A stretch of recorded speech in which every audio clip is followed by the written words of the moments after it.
good looking out. I appreciate you agreeing to do this shit. Yo, to me, you Yeah, like no problem. one of the all-time mixtape legends. I'm a fellow Bronx. Yo, Yeah, I grew up in all different parts of the Bronx. I was born by Twin Parks, right across from the Bronx Zoo. Then moved to the South Bronx, lived on Union Avenue, not too far from Forest Projects. Lived in the North Bronx, up in Co-op City. Lived on the west side of the Bronx, on McCombs. So yeah, I've been all over the Bronx and had an opportunity to experience the Bronx. So I was just wondering, like, yo, from your perspective, what was it like for you growing up in the Bronx, and how'd you end up becoming a DJ? Well, I was born in LA. I was born in Los Angeles, but I wasn't raised there. I was raised like at 2 years old. My mom was like kind of tired of them earthquakes and shit. So we moved to New York. Obviously, I wouldn't remember this because I was 2 years old, but they told me we went from Brooklyn to Brooklyn for just a little tiny, like not even a year, to Spanish Harlem, and then we ended up in the Bronx. That's where everything happened for me. So we went to Bronx from early 70s from early 70s when we went to Bronx. We were like, I mean, I was fortunate enough. We were like planted right in the middle of everything. I was on 181st between between Valentine and Raya, next to the 46th precinct. It was a house damn near connected to the precinct. We were right next door. And you know, like later on, obviously we'll get into that, but like Grandmaster Caz lived 2 blocks to my left. Like the Fantastic Five, Prince Whipper Whip, and those guys, they live like 3 blocks north of me. Like the park where they filmed Wild Style with the basketball with the rhymes, it was 2 blocks north where we played at. You know what I mean? So it was like I was in the middle of everything without knowing I was, you know what I mean? Until, you know, hip hop came about, and that's when I started knowing what was what. But we were right there, and 9 years old, I think it was, this guy, brother, I can't even lie. I can't even tell you how we met, but he was a little older. He was coming around us, and he went in the house. He went in my mom's crib for a minute, in my parents' crib, and he saw the record player that, you know, we all have, you know what I mean, in the house. And he taught me how to like make pause tapes, and he ended up being later on, he's Flash's cousin. His name is he joined the Furious Five when Melly Mel left. His name was Mr. Broadway. Okay. But I knew him as Shazam. I know y'all, I don't know how old y'all are, but the Furious Five had broke up. You know what I mean? Flash and the Furious Five broke up, and they had a couple new members. That's when I knew it was real, when I saw him, because he used to tell me he was Grandmaster Flash's cousin. I ain't believe it. So, but he taught me how to make pause tapes, which is obviously, even if y'all know, I got to explain it for the people, which is, you know, when you don't have 2 turntables in a mixer, you just have 1 record player. You play the part of the beat that you want to cut, and then you stop it right where you want to bring it back in. Bring it back, let the pause go. You know what I mean? So that's what just attracted me to just getting into the hip hop. I was 9. So at my 10th birthday, I think it was, my parents bought me like the whole joint, like 2 turntables, mixer, speakers, amplifier, receiver, equalizer, everything. So, you know, and then I started, you know, making my, you know, slowly but surely learning my craft, going to the stores, buying doubles of records, you know, buying doubles of vinyl, and that's how I got into DJing. Yo, let me ask you, your DJ starter kit, you started out with 1200s, or they hit you with like Gemini? No, there wasn't 1200s back then. There was 1200. Okay. It was called Technique SLB1s. There was SLB1s, SLB2s, but my mom's and them spoiled me and shit, so I always got like the best. So I wanted the better ones, got the B1s. And then, you know, everything else was basic. If you look at it, you know, from now and shit, look back, the mixer was very basic, 2 channels. But you know, I had enough to learn, you know, to learn my craft. Nice. That's dope. So how'd you end up getting the name Doo Wop? So we talking My 10th birthday was like 80. So around 86, around 85, 80, 84, 85, I'm 14, 15. I kind of like, now I wanted to leave that alone and like run the street. Not crazy, but just, do other things. And I even gave like some of my stuff away because I didn't want to DJ no more. But then in middle of 86, when I think it was Rakim and them came out, Eric B and Rakim. Eric B was like, I was always still attracted to the DJ, mentality and the DJ culture, but from afar, I was cool with it. And then when I seen Eric B, he was just as important as Rakim. Mm-hmm. He was just as flamboyant, just as it was a 2-man group, even though he was just a DJ. It wasn't a guy that's in the background spinning the records for the superstar MC. He was a superstar too. So it drew me back in. So now, boom, I'm getting back into. I'm collecting more records and all that. So now 89 and the 88, 89, that's when I started hearing the Hollywood tapes, Star Child, mixtapes in the street. And that's obviously if Eric B's persona pulled me in. Yeah. Eric B's persona pulled me in, right? So the same thing pulled me in with that Hollywood and Kid Capri and Brucey B, because it was like they controlled what they were doing. They weren't just the guy in the background. So that's what I figured, let me try to, give it a shot, make some mixtapes. The name Doo Wop, it ain't an interesting story, brother. I was just with my man riding down the West Side Highway. He knew I wanted to like start making mixtapes, and we trying to think of names. And I think it was like on 30-something, 20-something street, the West Side Highway. There was like this old school diner, and on top they had like an old vintage car. It just said something said Doo Wop, and it just grabbed my attention, and I just ran with it. Sometimes I want to make a fake story up how I got that name, but it ain't interesting and shit. That's how I got the name. Something. What do you think of like all those different transitions and changes from the regular turntables that DJs use to the Serato stuff and all of that stuff?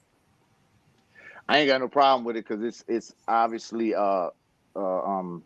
it's convenient for us because we used to travel before Serato. We used to travel with all our crates. Our crates are damn near 100 pounds each, and you got to take at least 3 or 4 crates to each party. So it's convenient.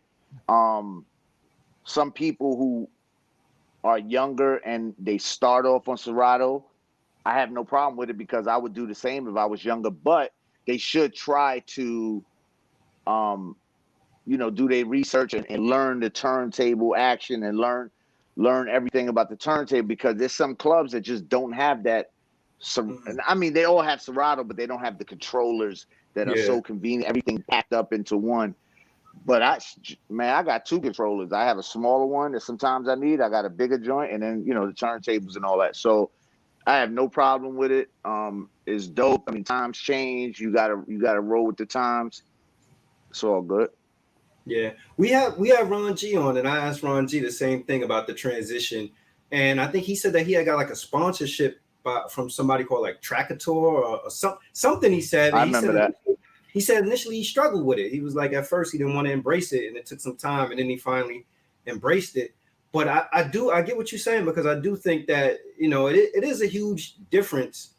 To me, the advent of Serato made a lot of people that didn't necessarily have talent to be DJs become DJs. Mm-hmm. I don't know if that's a good thing or a bad thing, but I'm interested in hearing from your perspective. Do you think it was a good thing?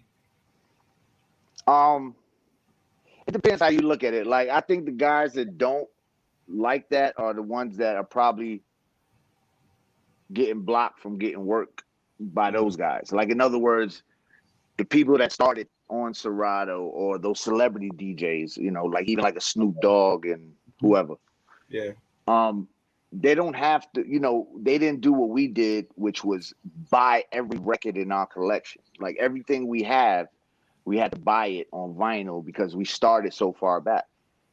And then we had to transfer it digital. But that's just That's just life. To me, it's just.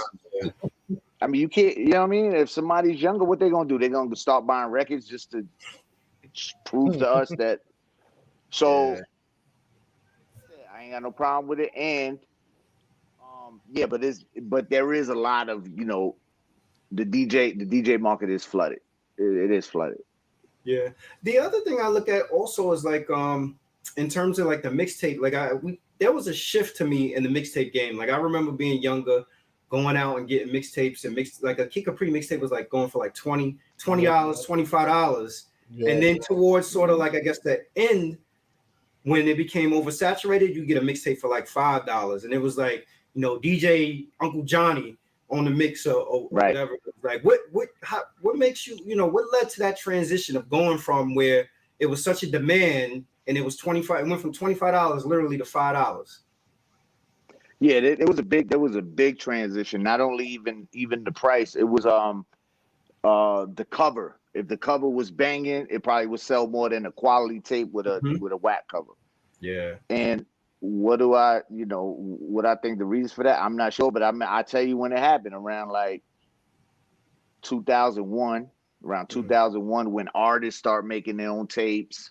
Okay. Which is cool, but it was around that time. But like up to 99, even early 2000, it still was the pure essence of the mixtape, which was, even if you don't put a playlist, the customer knows by knowing who you are. Yeah. They know that what they gonna get. Like a Ron G, you mentioned Ron G, they knew they were gonna get the ill blends with Ron G. SNS, they won't get exclusives, Clue exclusives, WAP, freestyles, Tony Touch freestyles. So it's like, yo, I just want the new Tony Touch. Give me that. It wasn't about, let me see what's on it. Let me see who's beefing. Beanie and Jada, whatever. So it's a generation, I guess. It's a generation thing because we didn't change.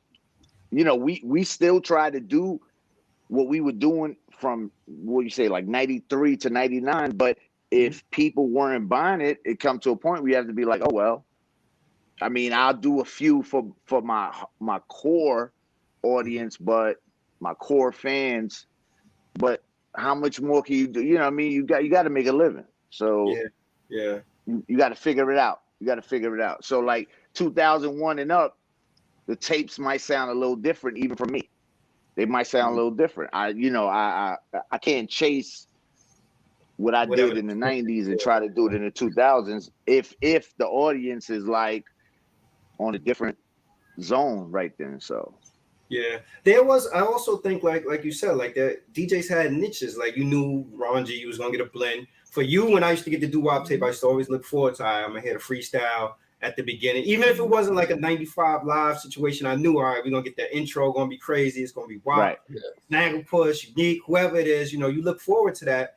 And then I think I think sort of to me when I saw the shift in it was when it became all about the exclusive. Like it moved to, it was just about whoever had whatever the newest record was. And I give Clue credit because like Clue was one of the first dudes who really blew up, and his name got big on the stream for getting exclusive, so much that I know that people was probably on him, like the artist was on him for leaking the music. But after a while, you start looking at the tapes, and that's the shift that you're talking about. It was no longer about all this other stuff. It was just looking to see like, oh, this person got a new song by Nas on here, or this person got this or that. Skills and all that seemed to go out the window. Like nobody was blending or transitioning. It was just literally like a button or whatever, and then the new exclusive record came on. But what's bugged out is, and you're right. And the freestyles that, let's say, Pun did for me. I'm just saying, just Pun. Yeah. Exclusive. That's as exclusive as you can get, because the exclusive that Clue and SNS was playing, everybody was going to have them eventually. But ain't no DJ going to play the Pun freestyle that he did for me. Mm-hmm. Yeah. They're not, because he's saying my name on it. Yeah. So that's why I try to keep it like that. But you're right. Like it went in, like the mind frame of these people is like, yo, like we just want to hear what's about to come out before it come out, and we good. And that's or beats too, like Beanie and Jada, that type. Yeah. They wanted that heavy, like in 2003, 2002. That was heavy. Yeah. How did the business, like, I was always interested about the business, the back end of it, you know, like how did the business shift from when you first started doing mixtapes to when, you know, you said, I'm gonna move away from doing mixtapes regularly? Like, was it originally something where it was like, okay, I'm a give Music Factory or whatever X amount of tapes, and you know, after they sell them, then I get whatever back, like consignment, or was it they gonna pay me for my tapes up front, and whatever they sell them for, that's what they get? Well, it started in the beginning with I'm gonna give everybody whatever, you know, I'm gonna give them out the samples, right? That's in the beginning though. That's like 92, 91, 92. But once your name gets popping, I can speak for myself. The stores, I would not even do consignment. I would do a straight one tape master for a certain price. Huh. They can make as many duplicates as they want, because I don't want the hassle of coming back and forth. I want to go there one time in between tapes. You know what I mean? For each tape, I want to come there one time, and that's it. So, but if you're in demand, you could put your price at whatever. There's certain stores I could charge back then, even in the early 90s, like $1,500 for one master, because they're gonna make that no problem. I mean, triple that. Some stores were smaller, so everybody was different. You know, what we call the Africans. You know what I mean by that? The African little stores with the T-shirts and the tapes. So with those stores, Jalo and those guys, Abraham, we'd be like, yo, just give me like 500, because we know they're not a store with a brand, with a name. They're smaller. So we just deal with everybody accordingly. Stereo Palace, Beach Street,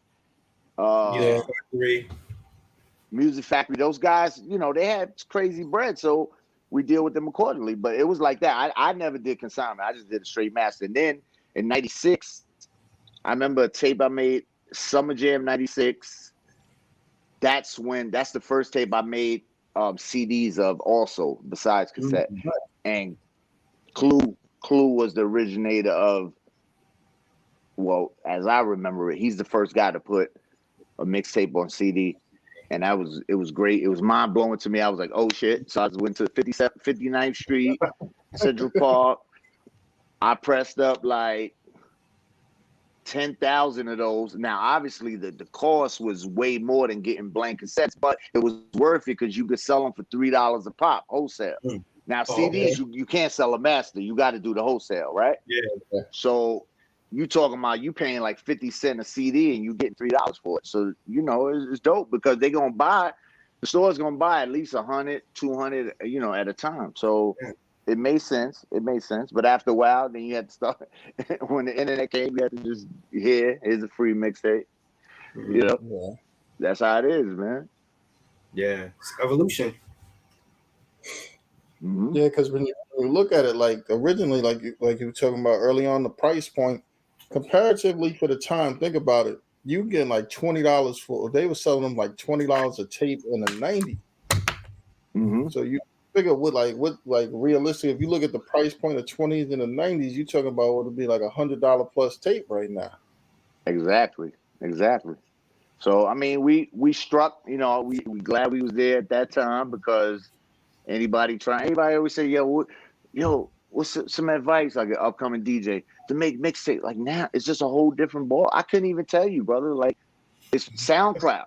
You can put shit on SoundCloud. Like, I don't know what you're gonna do to stand out nowadays, because then it was a handful of people that all wanted to stand out differently from each other. So nobody wanted to sound alike.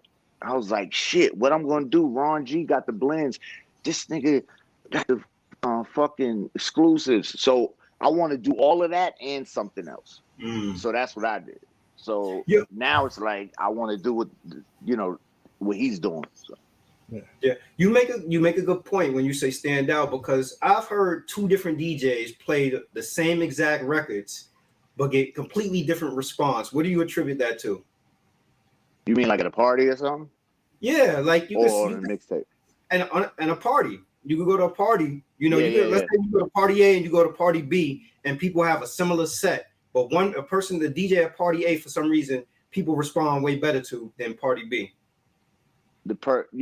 How you talk it in, how you intro the song, if you bring it back, You get the crowd hype. Like I always like, you know, we all gotta like thank, you know, Kid Capri for that. Like just the amount of personality he put into a mixtape and his parties made us understand that you can't just get up there and play records.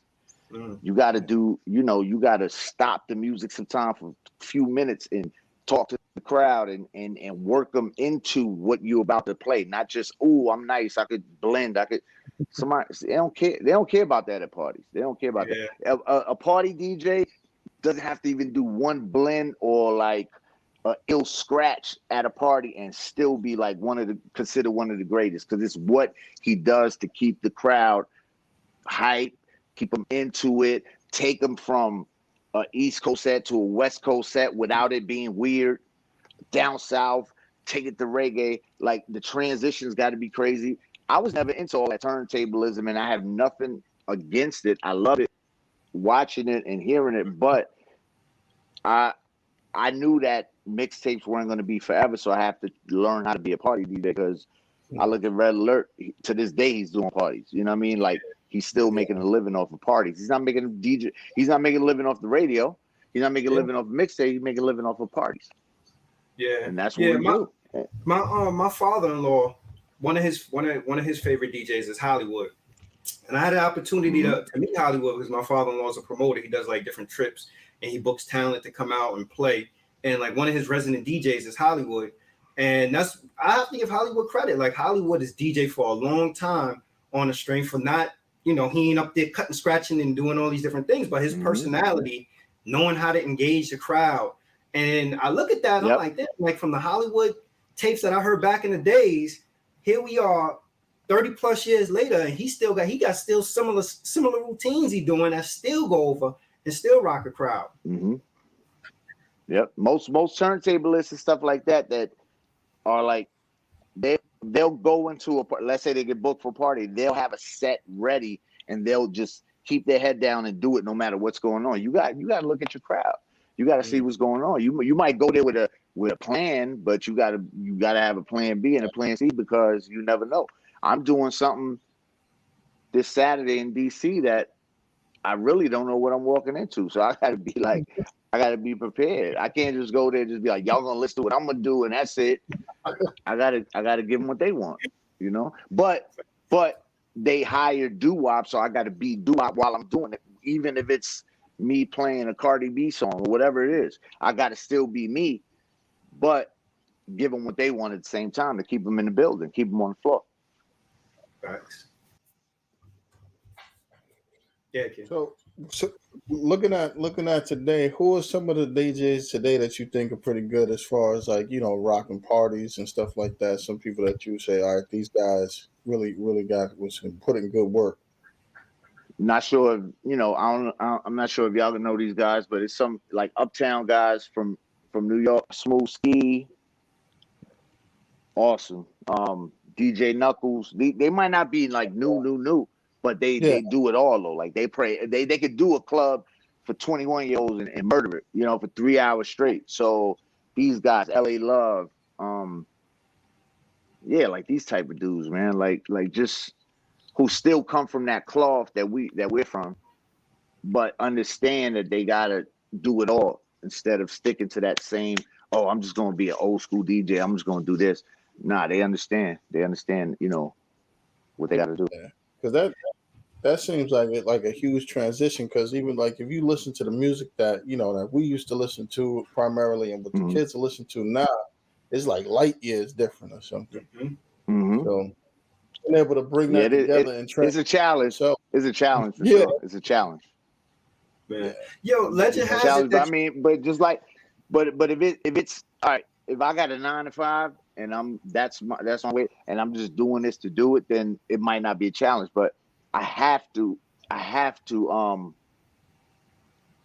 study it. I have to do what I have to do, because this is my bread and butter. This is what I do. I'm speaking for myself and a lot of DJs too. They probably figure like, yo, I gotta learn these songs. I gotta know what's what in the city. When I go to this city, you know, they booked you in Atlanta.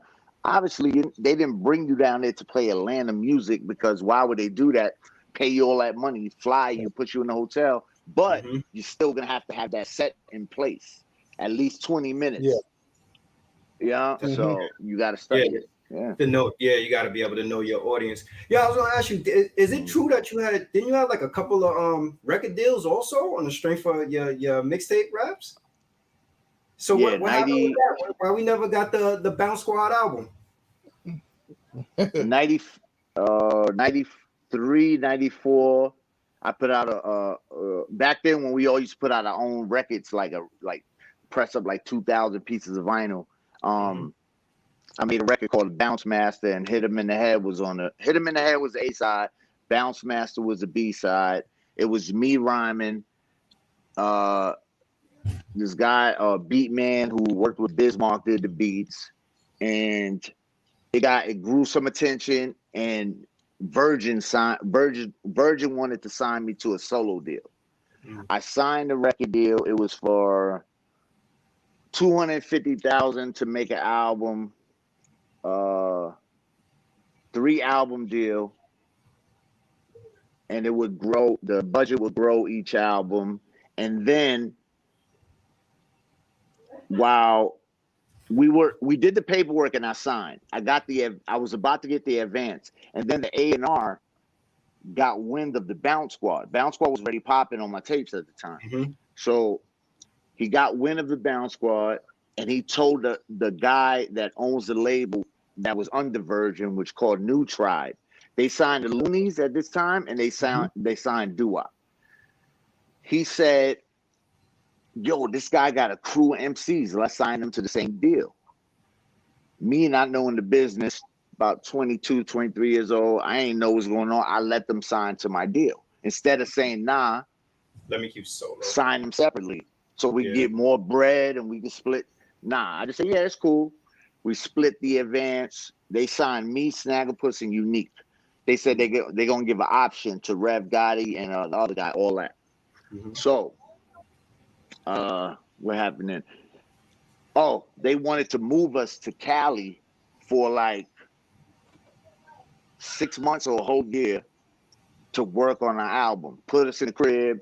That sounds great, but to us, it didn't, because at that time, we were putting a tape out every month, and we were killing it on the street. What led to this deal, that's what we were doing. We didn't want to be somewhere where we would lose focus. So we went back and forth tussling with them. Like, nah, we don't want to do that. So we ended up saying we all agreed to ask for a release from the deal. But right after we signed it, let us go. They said, we'll let y'all go, no problem, but we got to keep Snagglepuss. So I figured he ain't gonna stay with them. He rolling with us. He said we need to go too. We all agree we got to go. Turn around, he stayed with them. So that was the end of the Bounce Squad. Because that's like, I always go back to Method Man and Wu-Tang. Like, he was our Method Man. You understand? So it was like, if anybody hears a Doo Wop tape with the Bounce Squad, they gonna want to hear Snagglepuss. Yeah, I'm nice, they nice, but we need to be together. That's how it worked. But he chose to stay with them, so it was a wrap. Then I had to think of what to do, and that's how 95 Live came about. And just to try to take the attention away from that, I did something else. That actually worked better for me. I had KRS, Mobb Deep, AZ, Raekwon, Busta Rhymes, Guru, MOP, name it. You know, Lost Boys, everybody who was popping on my tape. So they weren't missing nobody. I know some people gonna say, well, I still want to do the Bounce, but okay, cool, but this shit is fire too. Like, these are like, you know, legends already, like at their peak, rhyming on a mixtape, which was unheard of before that. Think about it. But after that, everybody was rhyming on every mixtape. But before that, it never happened. That was the first time it happened. Yeah, that's arguably one of the greatest mixtapes of all time. You know, and that's everybody would recognize that. But you know, honestly, I never knew that story about Snag staying with them. No, like in my mind, as a consumer person who just looked at it, I'm just, you know, like, I knew that y'all got a deal.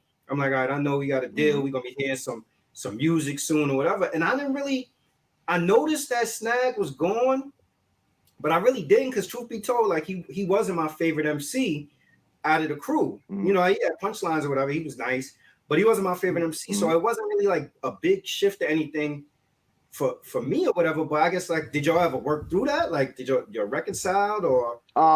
You know what? And I just got to add this to it. Like, later on I understood, because just like I made mistakes with the deal, I understood. Like, he probably was in a position where he felt like he needed to get that bread. You know what I mean? Like, yo, let me do this. So, I mean, we definitely were. You know, we went our separate ways and didn't speak for a while. Eventually, spoke later on and was like, yo, it is what it is. But that was that. And then in '98, I got a solo deal with Universal Records for, like, before Khaled, maybe before Flex, or around the time Flex put out that album, that type of album where it's like me and guest artists.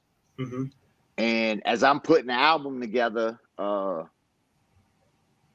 think I wanted certain artists, and I had a budget. I had like a $375,000 budget. So I'm like, let's give this guy this. Let's do this. Let's do G-Rap. I did a song with G-Rap, MOP, and Cannabis. Ron G produced it. I did a song with AZ. I forgot who produced that one. I had a Pete Rock song with somebody else. But they wanted, like, these custom type radio songs that I couldn't get with. And I just sat on my stuff until they told me, all right, go ahead.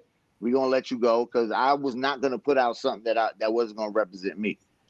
So, who Universal had at that time? Who they had Cannabis, right? Didn't they have Cannabis? Did they have Lost Boys also?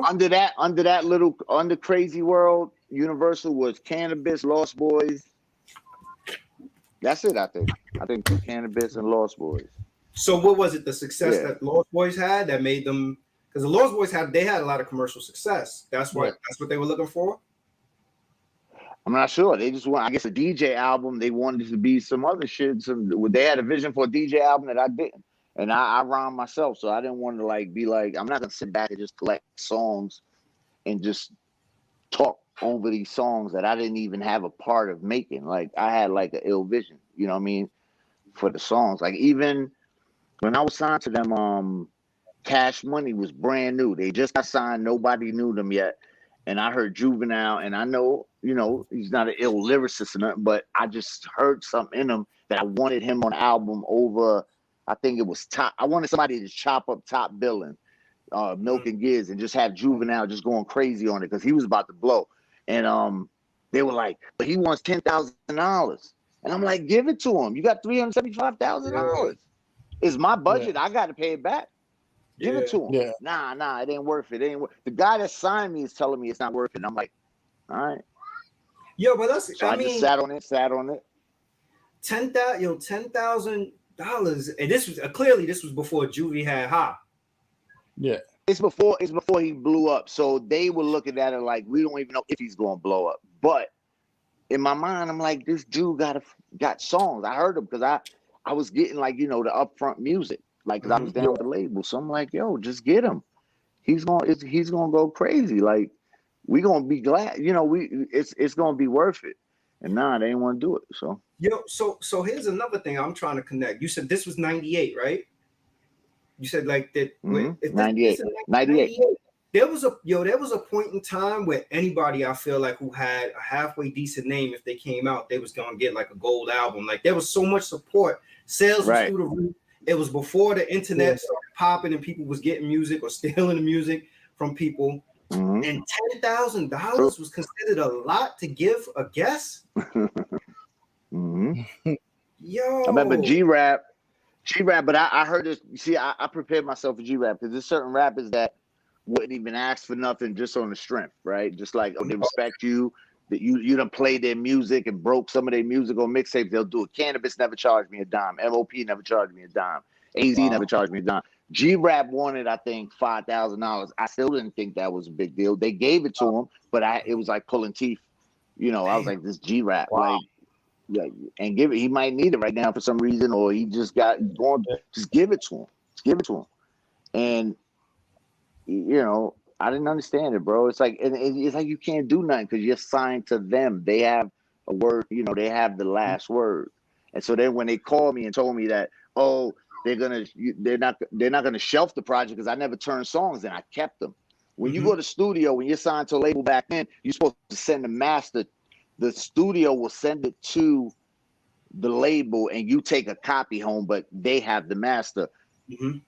D&D, me and D&D studio had such a good relationship that I told the engineer I would even tip him at the end of each session because I'd be like, yo, I need my master, and I would take it home. I wouldn't send them nothing. I let them hear it, but I wouldn't send them nothing.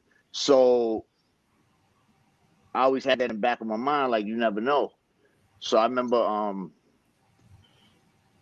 2001 maybe, Land Speed, independent hip hop label, they wanted to do something with me. So I let them hear all those songs I did in 98, and they paid me like, a certain amount of money for all the songs and just threw them out. It was called Estate Versus Doo Wop. There's nothing that rang bells or popped off, but it was just a project that they put out independently. They got their money back from what they gave me.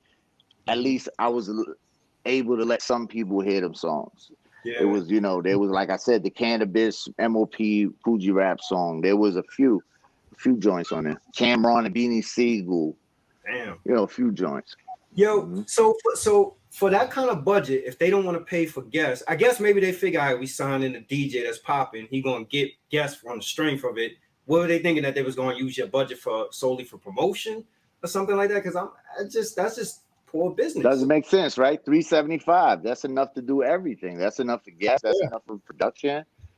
And I wasn't using like huge producers, so the production budget wasn't gonna be big. Most of it would have went to marketing, I guess. Yeah, that shit is crazy to me. I don't know what the thought process is behind that. So how's that? Now, like, how's that change your opinion on?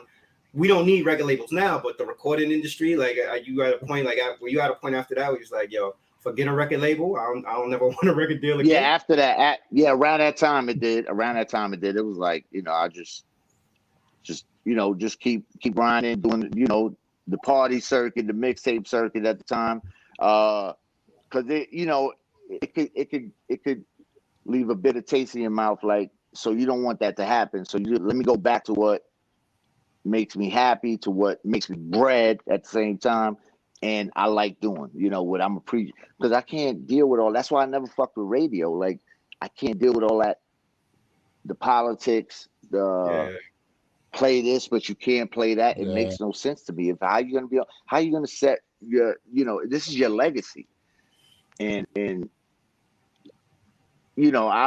just tell you a story about the radio. One time, Flex wanted to do on Hot 97 I want to say Mixtape Mondays, but I'm not sure if it was a Monday, but it was one day of the week where he wanted to start off every week. On that day for an hour, he would have a mixtape DJ. He set it off with me. He said, I want you to be the first guest. You're going to come up here. You're going to just go crazy for an hour.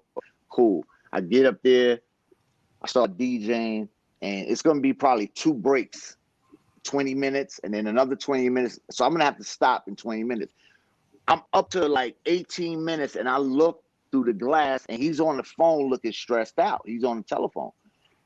So at the 20-minute mark, he was like, all right, break. And then he said, come in. So I go inside, and he says, here. And he give me the phone, and it's the program director at the time, which is Tracy. I forgot her last name. Tracy Clark. White girl. She was the PD. She said, Doo Wop, I love you. I have nothing against you personally, but your manager, I can't stand her, so you have to leave. Literally kicked me out the radio. First 20 minutes, I was gone. Flex was pissed, but he couldn't do nothing either. And he's flexing, he couldn't do nothing. So imagine, the power that these people have. And all goes down. I don't even want to put people on Front Street, but it has something to do with nothing business. It was personal. Something personal she had against my manager at the time. Yeah. And she was, you have. You broke up for a second. Wop, we can't hear you. We can't hear you, though. Yeah.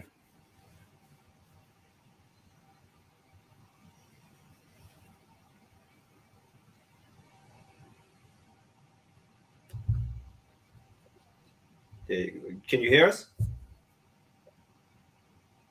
Yeah, we still can't hear you.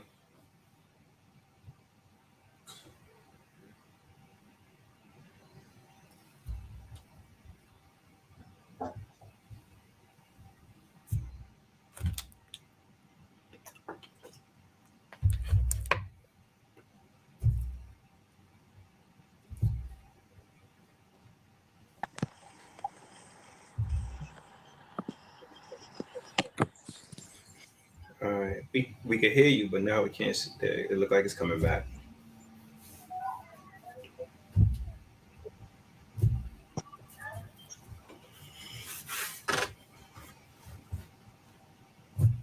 You can see me? Nah, we can't see you. All right, now we can see you. You good? You can hear me? Yeah. So yeah. That's some crazy shit. We can hear you. Yeah. So that's how it went. That's how it went, bro.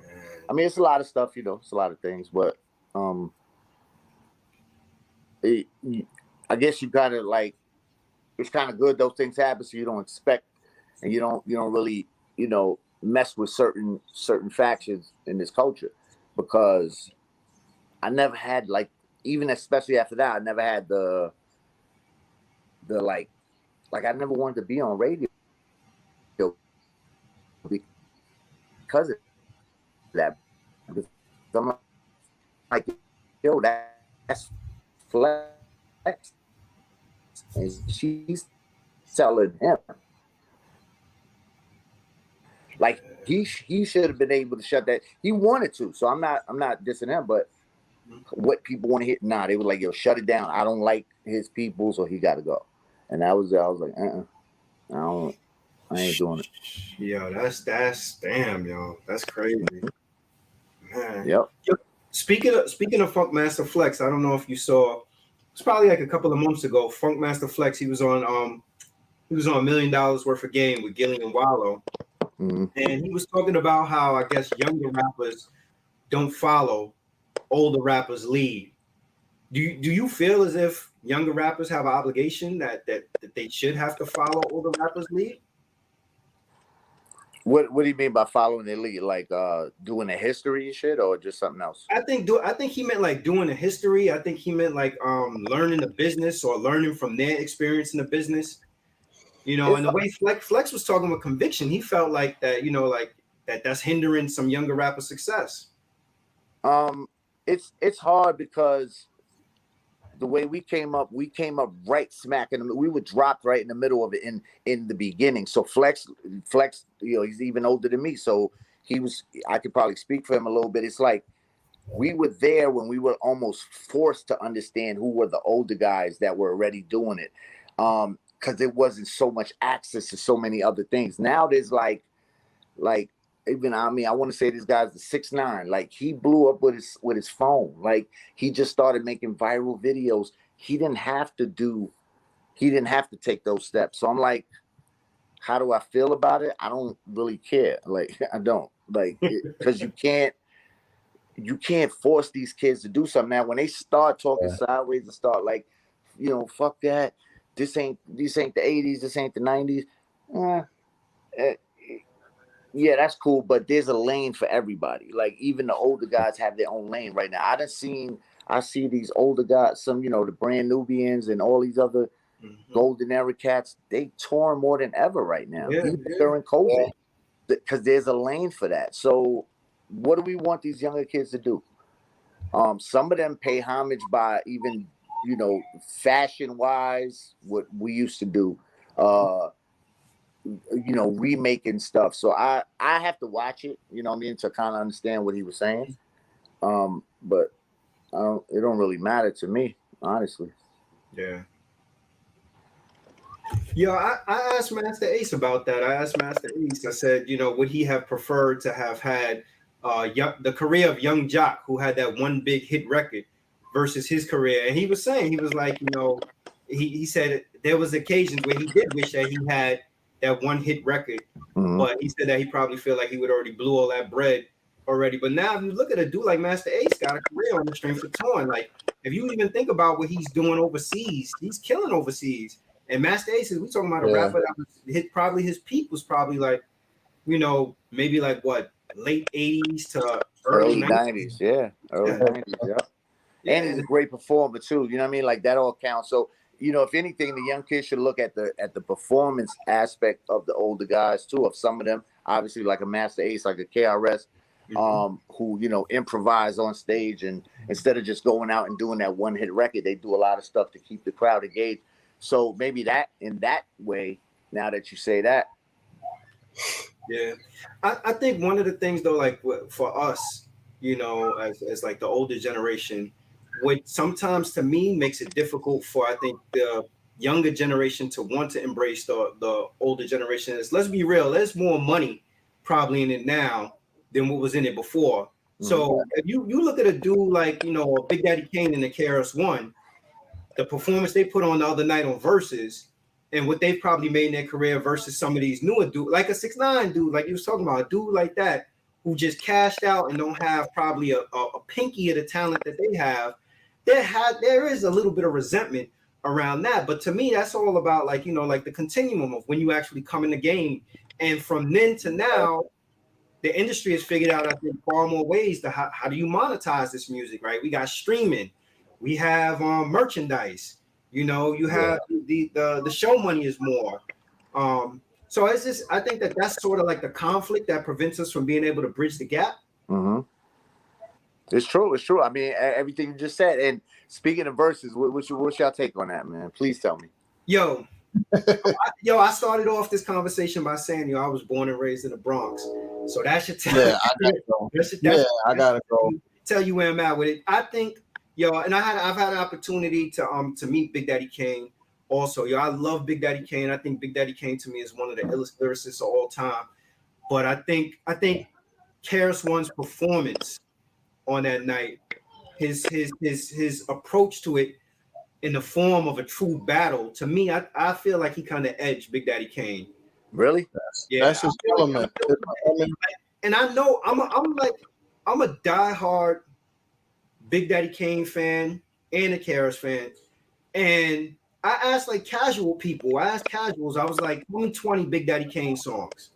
Because to me, this is what Verzuz is about. Verzuz, I think, has exposed that people's catalog may not necessarily be what you think it is. Now, me as a Big Daddy Kane fan who was getting those Prince of Darkness albums, Tasted Chocolate, the Looks Like a Job for, you know, because this is my shit. I like this stuff or whatever. But the average casual fan probably didn't know some of the songs that Big Daddy Kane performed. You can say the same about Chris, but I just think, again, like, I just think performance-wise, the battle and stuff like that, like, I think I would give it like slightly an edge to KRS-One. And I'm one of them people that after these verses are all over and people be like, oh, hip-hop won or whatever, I hate that shit. Me too. Me too. Like, let's get down to it. It's called Verzuz. Like, it don't have to be beef, but let's get down to who won. So, in my opinion, is, and I want to hear yours in a minute.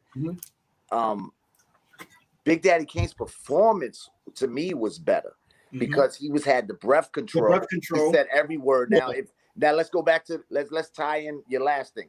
The young kids. If the young kids saw this, they'll like Big Daddy Kane. They'll respect Big Daddy Kane more because it looked like we know what KRS was doing. He was letting the crowd sing the song, but it doesn't resonate like that on the big screen when you're watching it at home. You hardly don't even hear the crowd because it's just not set up that way. Yeah. So he's leaving mad words out and he's doing what I call like that opera. You know, like the song doesn't sound like that, but I understand it. He's hyped. It's live. If I was there, I would have probably been telling you a whole different story right now. But on TV or the big screen, as I saw it, whatever, I thought Big Daddy Kane was way better. His freestyles, his in-between freestyles were better to me. Obviously, he doesn't have 20. I can't even think of 20 bangers before the battle that Kane was going to do. Yeah. What comes to mind, maybe 10. But KRS has way more.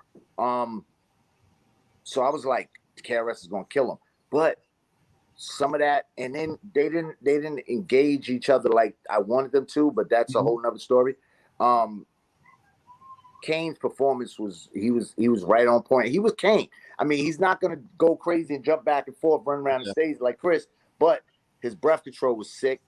You know, he said every word. He sounded like the record. So I kind of liked Kane a little more, even though I'm Bronx too, and I wanted KRS. But I think, in my opinion, Kane won. And then that whole DJ distraction was kind of crazy.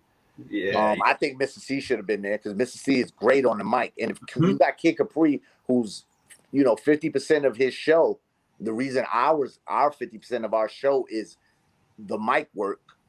Yeah. Why would you not have Mr. C? And on top of that, he's your DJ from back in the days.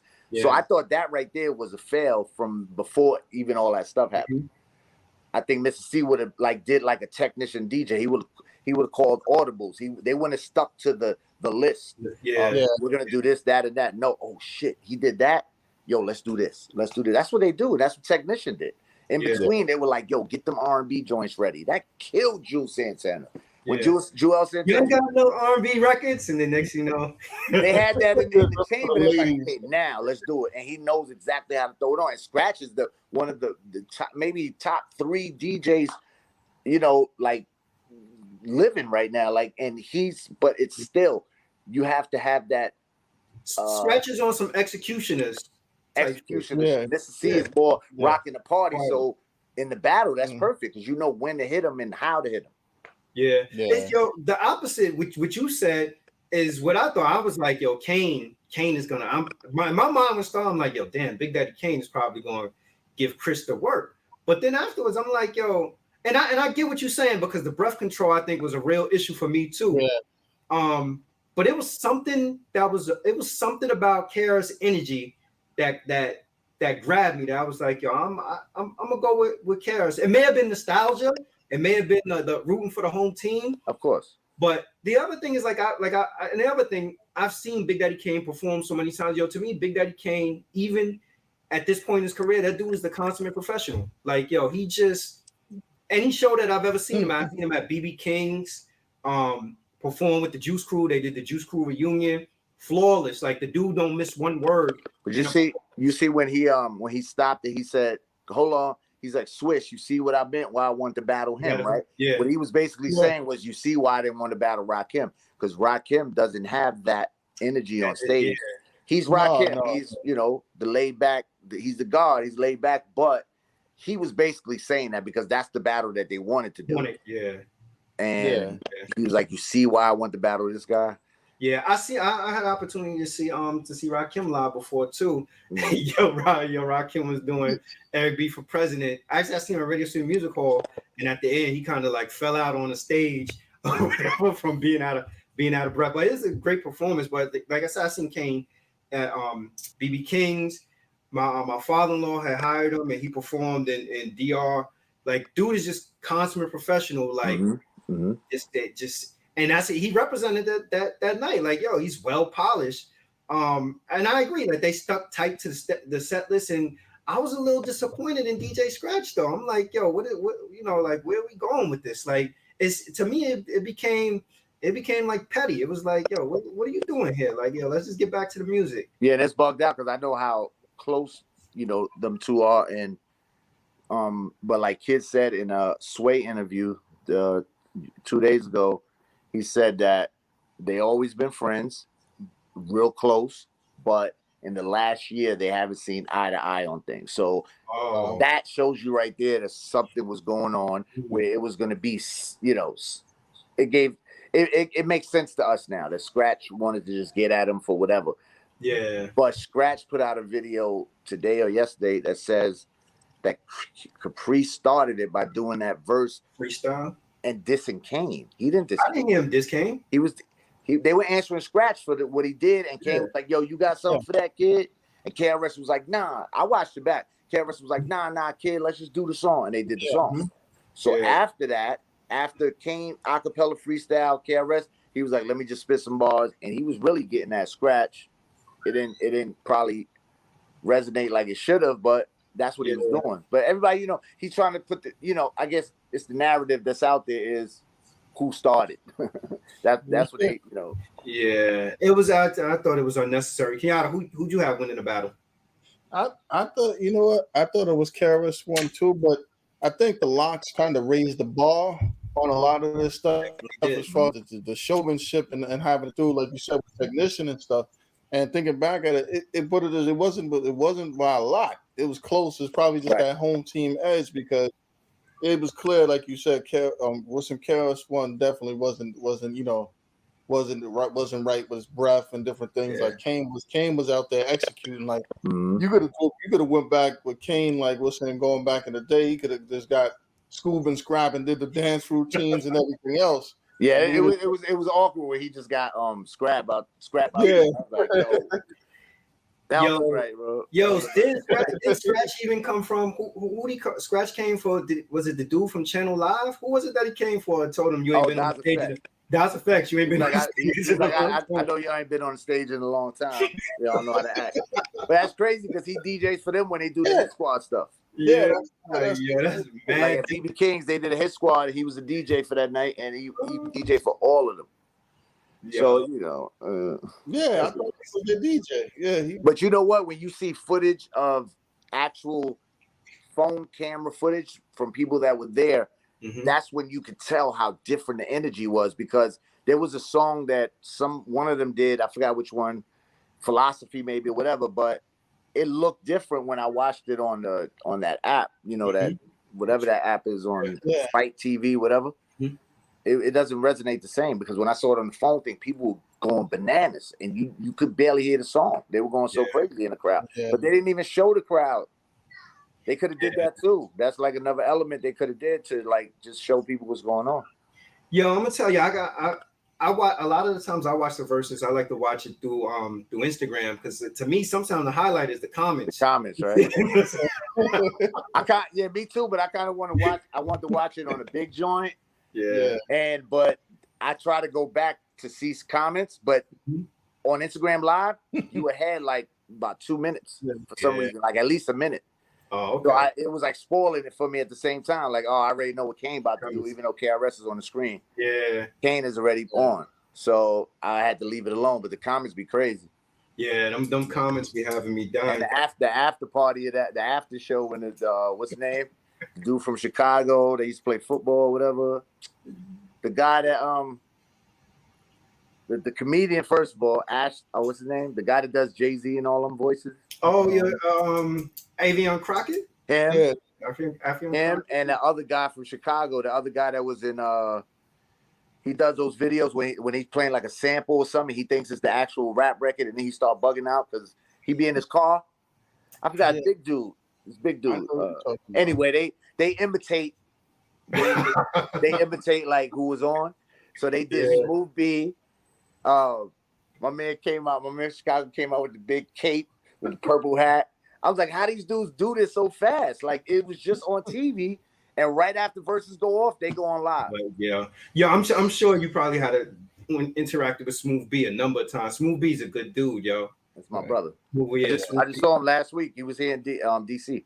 He got inducted to the hip hop museum out here. Oh, yeah, nice. Smooth B is a good dude. Yeah, I also had a chance to see you and AZ, and y'all had did a show in Poughkeepsie. I think Nori was there, Lord Tariq, Peter Guns, Foxy I forget. Brown. Yeah. How'd you end up starting the DJ for AZ? He called me in 2011, 2012, and we always been cool since '95.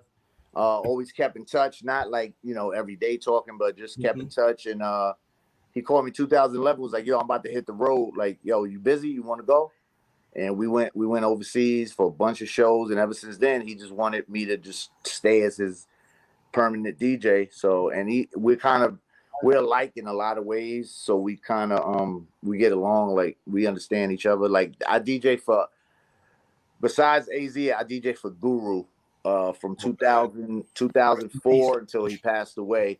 Yeah. That was the only two people I DJ for, but obviously there was people that asked me to DJ for them. I even tested it out, but I couldn't really. We didn't gel.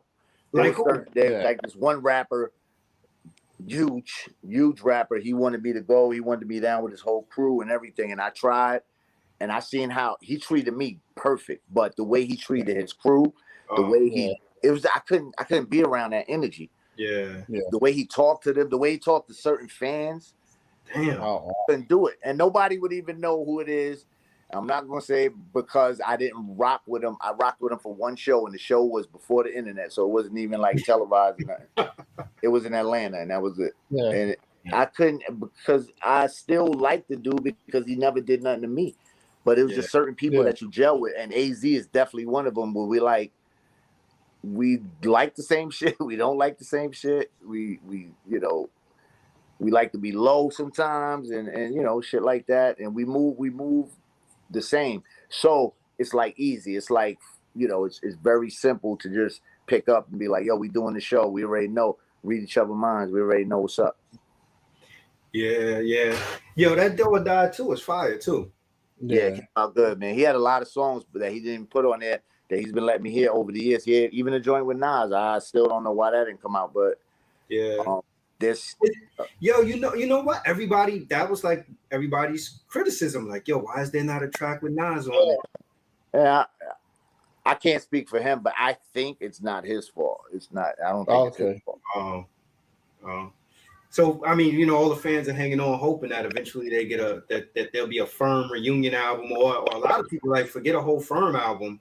Yo, AZ and a Nas album. Yeah, when Planet Asia called me a few months back and was like, he know I rock with A and shit, and he was like, yo, does he understand? Do they understand that if they did an album like they could sell that shit for like $300 a pop, like themselves? And Planet Asia was like, nigga, I'll buy that shit for $300. Like, of course he's exaggerating, but he's trying to say like, nigga, that shit would resonate. That shit would fucking ring bells. And I don't know. I mean, you know, Nas is a busy nigga though. When you think about it, Nas is a busy dude. Yeah. He got a lot of shit going on besides hip hop. So, you know. Man, it's good to see though. It's good to see Nas, you know, with King's Disease 1 and King's Disease 2, and then Easy, like to see these dudes who've been doing it for this long still putting out work that good. Like it's it's like Nas found a fountain of youth with homeboy, Hit Boy.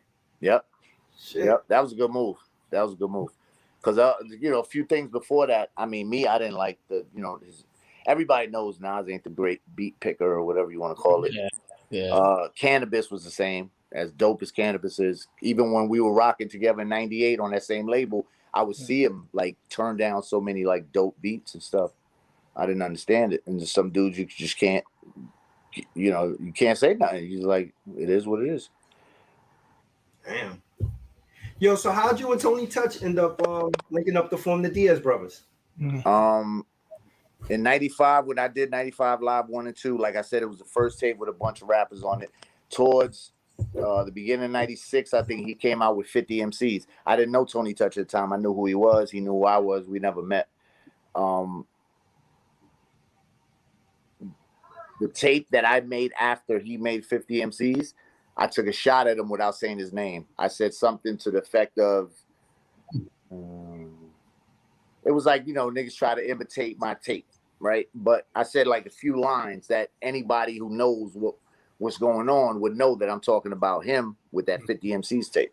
So he came back on his next tape and took a shot. A mutual friend named Ray Rowe, God bless, passed away a few years ago. He said, nah, y'all ain't gonna do this. Wop, meet me at D&D's at 7 o'clock, whatever, tonight. Meet me there. Tony gonna be there. Y'all gonna talk this shit out. And we got there. We just got cool. It wasn't beef. It was just DJs throwing shots at each other. It wasn't a street beef where I had to bring people with me. He had people. Nah, it was just, I think I went there with a girl and with my man Don Black. And we just sat there and we talked. And then we've seen that, it didn't come to us right away, but like as we talked, we're like, nigga, we could do something together and just, murder it even more, make some bread and get it popping. And that's what we did. And that night we made the first Diaz. We made the concept that night for the Diaz Brothers. I remember I got there 7, 8 o'clock. By 3 o'clock in the morning, I was leaving out of there with the first intro that we did. We redid Phone Tap. Oh, okay. So that was like, so we did those tapes in '96. The Firm came out in '97. I think, right? 97, the Firm came out with that Phone Tap. So that record was blazing that time. It was like on primetime radio. And we redid it. wrote our parts right there in the studio and just laced it, and then we just, from there we was good. We close friends to this day. I was just rocking with him 2 days ago in New York before I got back at Tuesday. He I don't remember what label he was signed to. It's because his Tommy first Boy. Tommy Boy. It was the Peacemaker, right? Yep. Yeah. Tommy. That went gold. That shit was a dope album. Yeah, I went gold. Yeah. Peacemaker 1. I think he had part 2 later on. I forgot where it came out on though. I think it was another label. And that's an example of probably whoever the A&R was saying to him, like, all right, you want these people? Bet here's the bread you can have them. Because I think didn't you have like Total at the height of Total success on there? He had a Gay Star song on there too. That was dope.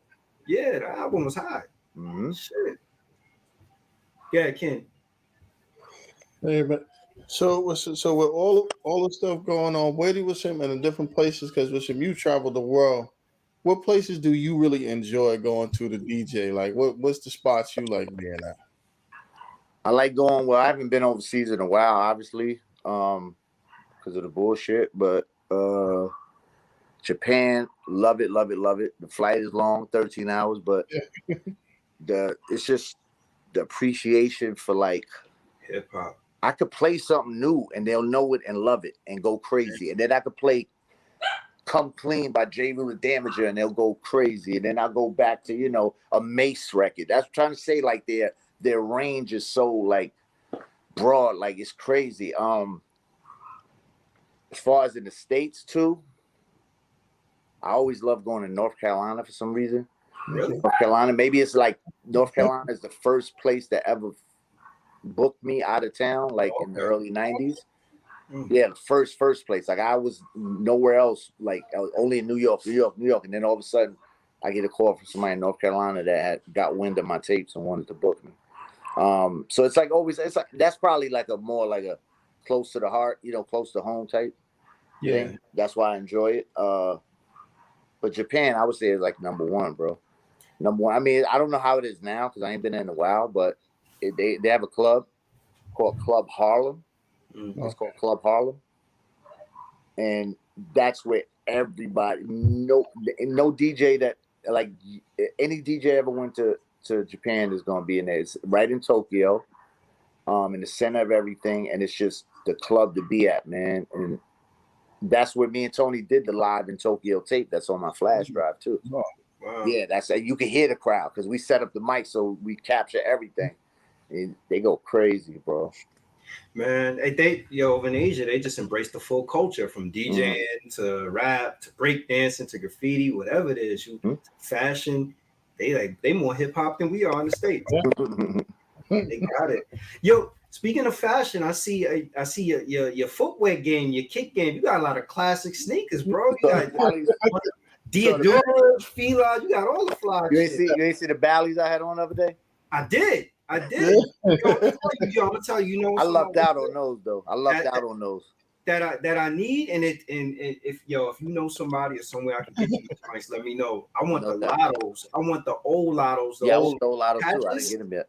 I can't find them nowhere, yo. I've been looking all over the place for them joints. I need those. AZ got the old Gucci, the Gucci sneakers. Remember the Gucci sneakers came out, the white ones with the roll? Yeah. Where the hell he get those at? I don't know. He don't want to tell me. Yo. And then I see that this dude is your man too, Classic Material. Oh yeah. We do a lot of shit together. Most of my shit that I put out too, like the old New York and all that. It's through him and his people. Yup. Yeah. He's for those that don't know about Classic Material, like this dude t-shirts is official. Like I got the Street Dreams t-shirt from him. I got the joint with the medallions. I think it's the Biggie Jay-Z and Nas joint. I got quite a few shirts. Yeah, and it's good quality shit. It ain't that gilding shit. Yeah. He's official. His store is 562 Grand Street in Williamsburg, Brooklyn. Because it's even better, that experience of going there, because he got so many gems on the racks that that might not be on the website. Yeah. He's official. You get a lot of good shit from him. Yo, so tell the people where they could get if they want to get the Classic Wop mixtapes at. I know you got the flash drive. I already got the flash drive. I love the cool out shit. Whatever. So I stay with the cool out. Cool out's my favorite too. So the flash drive, which you already know, but I tell the people it contains every mixtape I ever made. It's about 70 something joints on there. Everything's in their own folder. So when you click on the folder, you just get that mixtape. You know, as you're playing it, you play it in order. And everything can be, you know, like directly through me, through my Instagram, DJ Doo Wop, djdoowop, or my email's the same, djdoowop@gmail.com. And yo, and WAP is on some FedEx shit. That flash drive go out like the next day. Fast, right? You know why? Because since I moved where I'm at now, shit in Maryland, they got a 24-hour post office where it's self-service. Okay. So the packages I said fit through the bin, so I don't have to wait for the next day to go back and take it. What they do, they shut this regular post office, but they got a 24-hour section. So when they close at 5 p.m., they shut the gate down to the regular counters. But you can do the self-service yourself, boom, boom, boom, and throw it right in the box. And that's what I've been doing. I go at night when nobody's there because I ain't got to, wait. Yeah. Yeah. What made you relocate to go down there, though? Just tired of the, tired of the clutteredness, if that's a word. You know, it's like when I go to New York, I just came back from there. It's like everything is so, like it's too much. You know, I'm at that age where right now I don't want to be in all that traffic, man. And just a lot of noise and shit, you know. I still love it, you know, because that's home, you know, that's home base, but it's just peace of mind too, you know what I mean? Yeah. So what's next for Doo Wop? Hey man, I got a few things. I got, you know, if P Rock ever keep to his word, we could put out those songs that we got. We got like 7 songs in the chamber. I don't even know. I gotta listen to them again and make sure they sound dated, but if not, we could reload. I got an album with him. He did the production for that? He did production and we rapped on it together. It's like it's called Tango and Cash. We just came up with that name from the movie and shit. Just some shit that sounds like something. Tango and Cash, me and him. Few things, Tony Touch, you know, things like that. And then, you know, I want to put out my own project just for my people, my, you know, like y'all, like just the core, you know, like even if it's just something just to put out on my own. Because, you know, I still have it as far as writing, like I'm still interested in it. I'm still have the passion for it.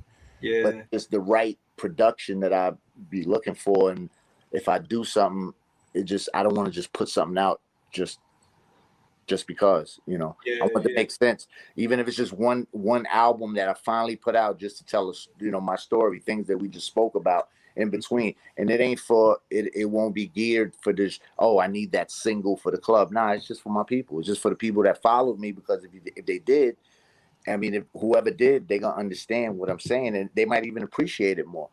Yeah.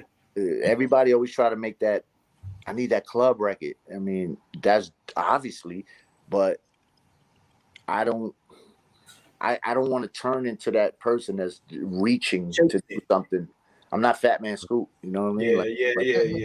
Yeah. Now you can't chase it. Some of the best records come organically, and then you know, people decide it's a hit record. But if you could tell those contrived records where people went in and was like, I need to make a radio record. Right. Yeah. When I put out that record in '93, that I told you that the A side was called "Hit 'Em in the Head," the B side was "Bounce Master." Bounce Master got me the deal. Bounce Master, the song that played at the Fever and at these clubs, at the Savoy and the Palladium, that people loved. They never even heard of the A side. So, and I didn't make it because of that. It was just me just doing something that felt good. You brought me back. You said the Fever. I saw you at the Fever before too with my man. You know Slow-Mo? That used to be at Full Court. I think he up New York City. I'm in Full Court. Him and Joe now doing up NYC. You know. Oh, okay. Yeah. Slow-Mo. Me and him went to the Fever. And I think I think yo was at the. Yeah, I used to do that. I did it for like 3 years, about 2 years, every Friday, I think. Yeah. It used to be every Wednesday, and then they moved me to Friday, and that shit was walking distance from where I lived at the time. Yeah, the Fever was legendary. Yeah, I caught quite a few times. Y'all watching the Wu-Tang shit? I have. Yeah, up to date. I'm up to date. So the Fever episode. Like, I know they have to like change a few things, you know, dramatic, whatever. But do y'all remember when the Wu-Tang was there though? I don't remember the Wu-Tang being there. I was bugging off of that. I don't remember. I don't remember. You remember them being there? I don't. And at that time, at that time, I was DJing there every week. Like, I would have been there, right? Yeah, like, even if I wasn't DJing that night, I'd have been like, Wu-Tang is coming, because supposedly everybody knew Protect Your Neck at the time. Even though it was underground. But I'll tell you one thing real quick before we go and shit. I was doing Club 2000, and Club 2000, 158th or 157 Broadway. The DJ was up in the sky. Like, you had to go up a spiral staircase. Yeah, I remember. Right, okay. So my boys brought my crates up there, 100-pound crates, about 3 of them joints, put them in. I'm DJing. Then all of a sudden, somebody comes up, and they're still standing on the stairs. So they're like just halfway. I just see it from waist up. And they're like, yo, take these joints. And they threw mad tapes into my crates, cassette singles. Yeah. I got mad. Obviously, he left. I got mad and just started slinging half of them because he stuffed them in between records. Yeah. I go home. A few weeks later, obviously, when I say this, you're going to know. Everybody's listening to Protect Your Neck on the radio. So one day I'm looking through my crates and I started seeing a few of those that stayed in there by mistake. Yeah. Protect Your Neck. I looked at the video. When the video came out, the dude that did that was ODB. Wow. He was going around. He was going around. That's why when I watched the joint, I kind of like, it's true that they were on that grind for real, like themselves, not just depending on, you know, the higher ups to do the legwork, because he did that himself, bro. That means, you know, he didn't just come see me. He came to see every DJ probably that night, or, you know, those nights around that time. So that was ill. And it was a white tape, it was wrapped in plastic with it wasn't a Wu logo. Nah, I remember the artwork looked horrible. Yeah. It was just white, black and white, all white with black letters. It's Protect Your Neck. Yup. Yeah. Nah, I remember. But it's funny you said, because I was thinking that too. I was like, yo, I remember Wu-Tang. I don't remember about Fever. Yeah. It was cool. I mean, I don't knock the show because I just wanted to know, since y'all said y'all was going. I'd be like, I didn't remember that. Nah, I remember Nas being there. Even I remember Nas there. I saw Nas and AZ there. And they did Life's a Bitch. I think that was either Nas' album had just came out or was about to come out. And I remember they was there. I think Wu probably came there when they was already popping. Like, they were really popping. Maybe they came there then. But the way they did it in there, you know, they had to make it make sense. And they already say, I mean, they even say in the beginning, like, some stuff's, you know, been changed or whatever. But I like the show though, bro. Nah, I think so too. I like it a lot. Yo, I'm telling you, to me so far, the highlight of the show, you would have thought I was getting a record deal the way, when they first heard Protect Your Neck on the radio. Yeah. Like, and it's bug because we lived through all this. I lived through all this. I'm looking at this and I still feel like excited and fresh about it. Like, it's a great show. The episode I didn't like though, I was like, yo, this is too much. I tell you, let me guess. What that? The boat, the ferry. Yeah, I told my wife, I said, we just wasted a whole 60 minutes of our lives on this shit right now. We didn't have to watch this. This made no sense at all. I understood it later, but it's like that was it's throwaway episodes. It's like when I used to watch Sopranos and shit, or what it was, The Wire, one of one of those seasons was like the Docs. The Docs. maybe now since we older, we'll probably appreciate it. But back then I was like, yo, what the fuck? Niggas want to see the street shit, you know, all that shit that's going on. Yeah, the Docs. But that episode, I watched that episode. I think I watched it twice because I was like, yo, maybe it's something I'm missing. But that episode to me, I'm like, nah, this one is not it. That wasn't it. And I didn't like, to me, there was over dramatization also of RZA's trial. Like, that was overdone to me. I'm like, it's too much. So, I tell you, the ill episode though was the one with the where he was creating the what was the song? Well, he was creating Protect Your Neck. Yeah, with his mind and the drummer and moving the people out of it. Yeah, that was ill. Yeah. That was ill. Yeah. Especially when they try to when Piece of President was it the Honey Drippers. And Dave East was like, yo, the Honey Drippers tried to jump me. Yeah, nah. It's definitely a good show. I caught his interview on the Breakfast Club too, and he was talking about, I guess they trying to string it out and make like a bunch of seasons. That dude got Raekwon down pat, bro. Yeah. That dude got Raekwon down pat. I mean, it doesn't matter, but the Ghost dude doesn't really do nothing. I'm gonna say half and half. I like dude playing dirty though. Hell yeah, him. And I was wondering why his son didn't play him, but now I understand because that dude, he nailed it. Yeah. And you got the voice. Yeah, Dave East to me as Meth. It's You know, because we know if you know Dave what, if East. Dave East wasn't Dave East, if he was just an actor that came out of nowhere, Exactly. but it's like we know him already. So we Yeah. like, but he's it kind of works. Tall, raspy, you know the. Yeah, and you see they switched what's the name, Joey Badass, because Joey Badass was in the Inspector First Deck. season, yep. Yeah, so I saw I was like, wait a minute. I was telling my wife, I was like, yo, that ain't Joey Badass. She like, yo, who's Joey Badass? I'm like, yo, just forget it. But then I end up showing, I was like, Joey Badass is dude on Raising Kane, and she's like, oh, okay. Mm-hmm. Maybe that's the reason why I did. But it's a great show. I ain't gonna front. Definitely. Yep. Show. Well, yo, Wop, again, man, I appreciate you. Thank you for doing this, my No doubt, bro. I appreciate y'all.